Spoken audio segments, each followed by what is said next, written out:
Well, Nathaniel, it's finally time to start getting your frame prepped and ready to do some paint work on it. And before I do that, I want to go over a couple of things. The products I'm going to use on your frame and one of my pickling techniques. And I get a lot of comments on my YouTube channel about this pickle.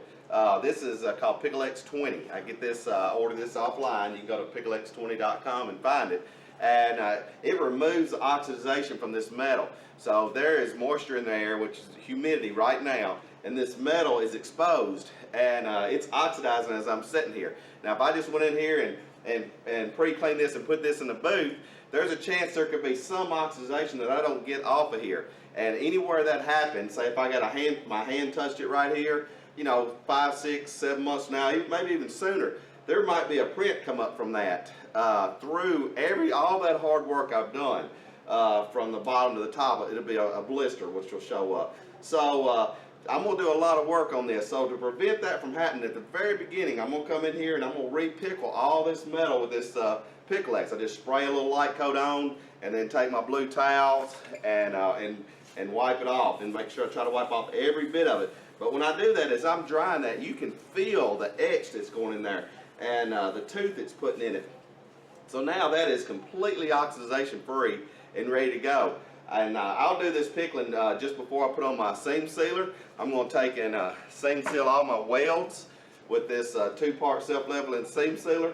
I'll come in here and wipe every one of them. That'll seal off any pinholes or any small imperfections I have in those welds. So they'll be a good solid weld, and oxidation won't go in there and start rusting or creating problems on that later.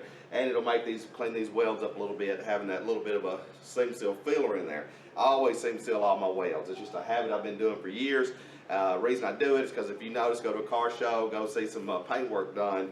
A lot of times where there's a weld, you'll see a blister, and that's what's happened. There's a little small pinhole, it's sucked in some moisture, and then it starts blistering there, and you've got a blister under a high-dollar paint job or something like this under the frame paint. And just hard to go back and fix.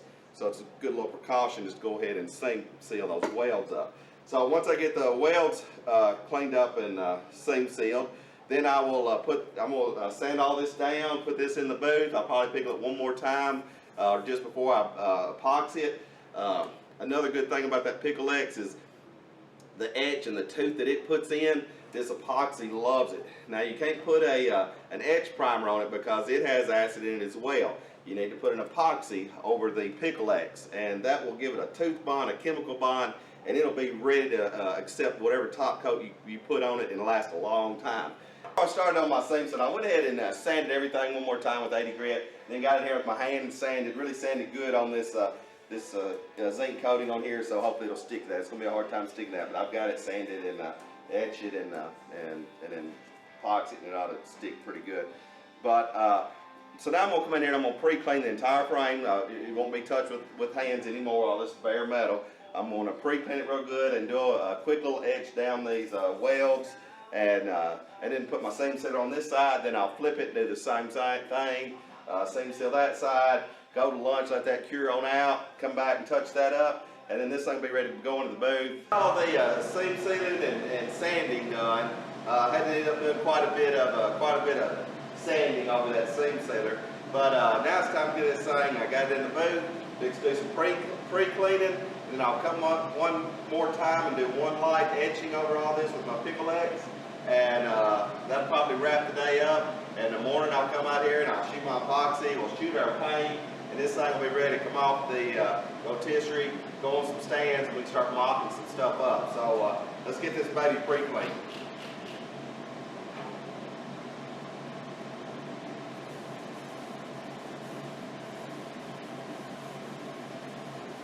Epoxy this tonight. It's about 75 degrees in here. I've been working on this all day, and I've got the temperature up, feeling real good with it. So I'll fix to tack this thing off real good. Shoot my epoxy here, 2 big fat coats real nice on this dude, and let that sit all night. Then I'll be able to come out in the morning and then put the ceramic paint on tomorrow, and then this baby will be wrapped up. So, all right, it's been a really good day on the truck. Here it is, and it's epoxy. I put on 2 to 3 really healthy coats of epoxy on this to try to fill in a little bit of the imperfections in the frame, because I wasn't planning on doing much of sanding and stuff on it.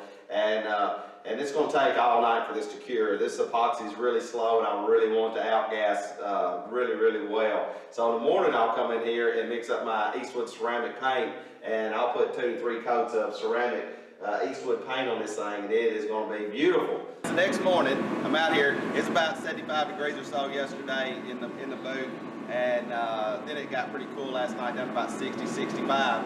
So that allowed me to have a good window of letting this epoxy sit in there and cure and outgas. Now, they say you can go up to 5 days on that epoxy without even having to scuff it, and you can put paint right on it. I like to do it overnight. That way, next morning I can come in and all I have to focus on paint. Because there's a lot of work in getting the epoxy on there, getting it pre-cleaned and tacked, and the coats you need to put on there. And then when you get all that cleaned up and then go into paint, it's just a lot of work and wears you out. So I try to do all my epoxy in the night before. That allows me to get a good, let it outgas good, get in there and get a good look at it this morning. If there's any trash or anything in there, I can nip that trash out. I'm putting this Eastwood 2K Ceramic Black on it, framed chassis black. I love this stuff. I like the finish it has. It lays out good. On my frame, I'm going to use a 1.6 watt gun on this. It recommends a 1.3 to 1.7, but on a frame, the frame rail, they're real narrow. I'm not going to worry about shooting that big wide pattern and doing an overlap, so I don't have to use that smaller tip. I can use this 1.6, turn the air pressure down a little bit on it, have it coming out of there like butter, and less overspray. Works like a champ. It'll lay it out there like you wouldn't believe. So I'm going to get this mixed up 4 to 1. Get my gun ready. I'm going to go in here and I'm going to shoot this puppy. I just want to take a minute to show you how important it is to shake this and stir it and really check your paint. Now, I've had this on the shaker for about 5 minutes. I should have left it on there for about 30 minutes. But when you go in the bottom of that, see that right there? That's my ceramic material down at the bottom of this steel. So I've still got to do some more shaking. So it can't hurt to just shake. Open the lid up, stir this a little bit, and then go back and put it on the shaker again, because you can see how much this is down there in the bottom still. So I'm going to put this back on the shaker. I'm going to bust all that loose, put this back on the shaker before I start mixing this up. All right, after stirring that, get that broke loose and then put it back on the shaker.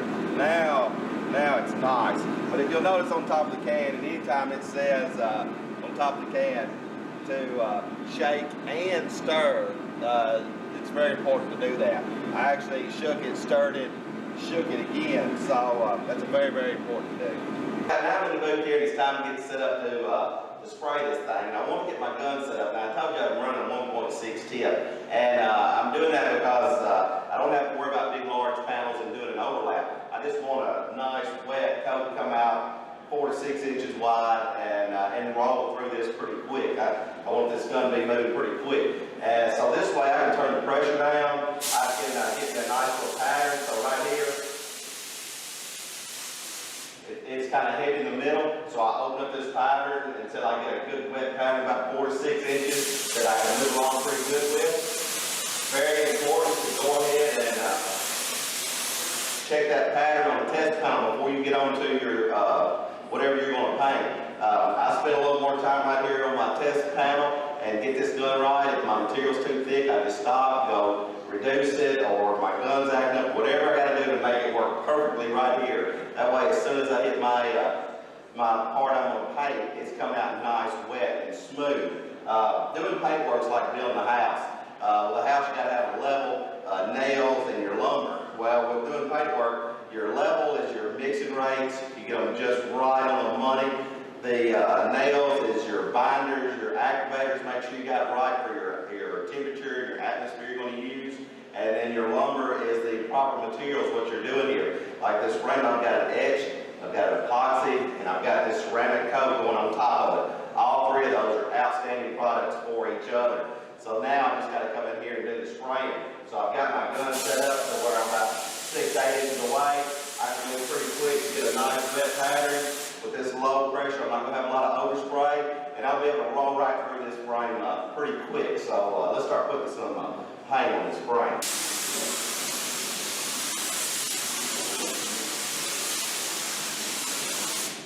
See how smooth and easy that's coming out? If I'm having to force this or go slow or recoat and all that, I need to stop and reset my gun up. I need it coming out of this gun smooth, slick, and wet.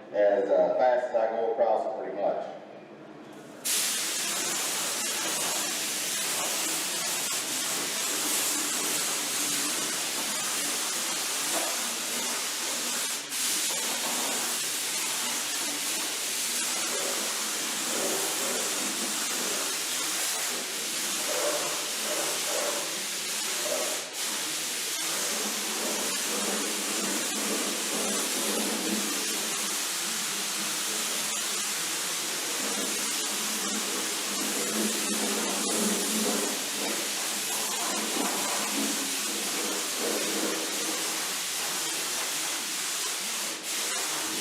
Finally, we got all this thing painted in our ceramic Eastwood paint, and I just love that single stage ceramic chassis black. It's so easy to deal with, so easy to spray. Let me give you a closer look at how well this did. All right, now here she is, and you can see how beautiful that chassis black is. That's about 3 pretty good healthy coats on there, and now it's time to let this thing cure, and I'm gonna go start prepping your front radius arms and the gas tank shield, and a few more little Mickey Mouse stuff, and we'll be ready to start putting this dude back together. I got a prime example here of why I use Pickle X. This is Pickle X 20 that you can order online. Before I put it on it, first it's a great base under epoxy primer. Put that down on your bare metal and put your epoxy primer on there. You're not going to have any trouble. But let me give you a closer look. This piece I had blasted. I had moved this piece to the paint booth, and it has sit in there for probably about a month. I want to show you what happens here. It's completely blasted, been sitting in the paint booth, and you can see exactly where my fingers touched this thing. So originally, when I first touched that, right, just like that, there's my fingerprints. That didn't show up. That didn't show up till just several weeks after I had it blasted. So if I would have pre-cleaned and just epoxied over that, there's a good chance that that oxidization right there would have just kept going, and then I'd have had a blister in my paint. So I take my Pickle X, and I'll spray this thing down with Pickle X, and then wipe it all off. It's going to neutralize.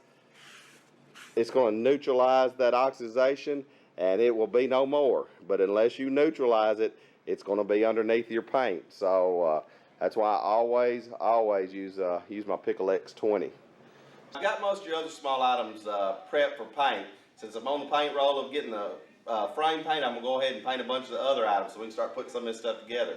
So I've got all that in the booth. I've got some filler on some more stuff waiting on it to cure. Now I'm going to go ahead and paint this rear axle because it's pretty much ready to go in. I checked your spring width. It's right on the money. I'm going to go ahead and remove these off of here, clean up your brake lines, remove your drums because I'll send them out and have them turned, and we'll put new shoes and stuff on all that. But also I'm going to pull this rear cover off and take a look at the inside of this, make sure there's no metal shavings, and make sure it is what they say it is. A lot of these junkyards and stuff, they'll yank the rear end out and not know what the gear is and so it's whatever. But I'm going to make dang sure that we have matching gears in the front and the rear before I put all this stuff together. Well, here's your rear axle. I got it all stripped down. This is a Dana 80, and it is massive. I checked. It does have a limited slip in it. 410 gear. Has a reluctor wheel on there if we want to use that to run a speedometer or who knows what. Now it's time to get in here and get this thing prepped and ready for paint.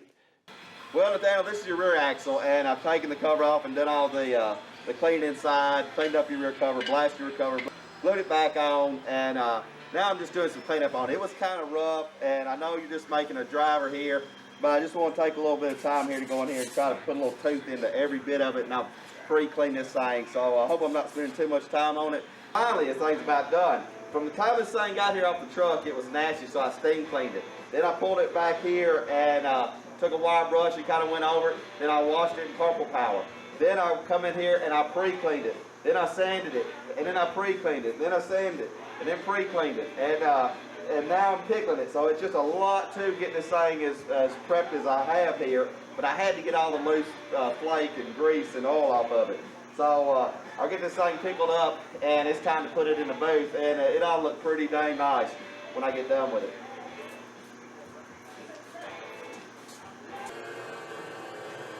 Finally got this axle done. Let's get this thing in the booth and get this baby painted.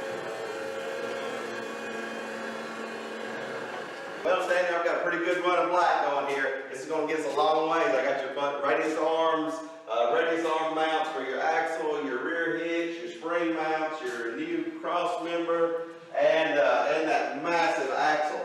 So now I'm going to heat this booth up, put some epoxy on all this stuff, a couple of coats of the black ceramic, and I'll go ahead and put this axle in, the rear springs in, the radius arms in. I'll get to put a lot of stuff on the frame. We'll start going back together now, finally. So let's get this stuff heated up, get some epoxy on it. All right, I've been showing 2 coats of epoxy on it. Let that set for a couple hours. Now it's time to shoot the black ceramic Eastwood single stage paint on it. So let's shoot some paint.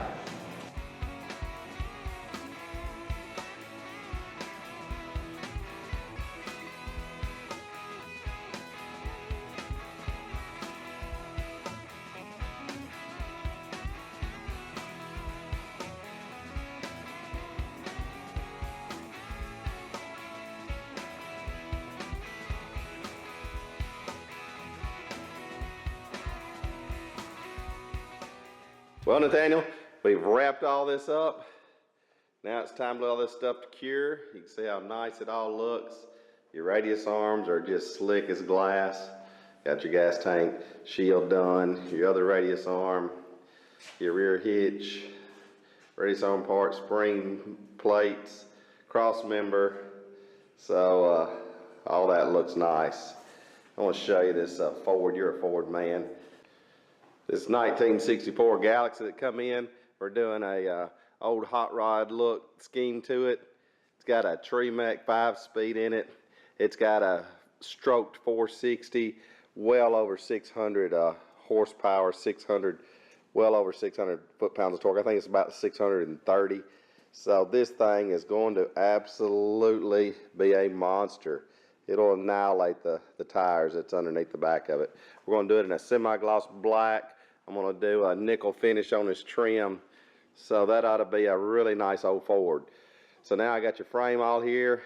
Let all that stuff inside the booth cure out, and we'll start putting some of this together.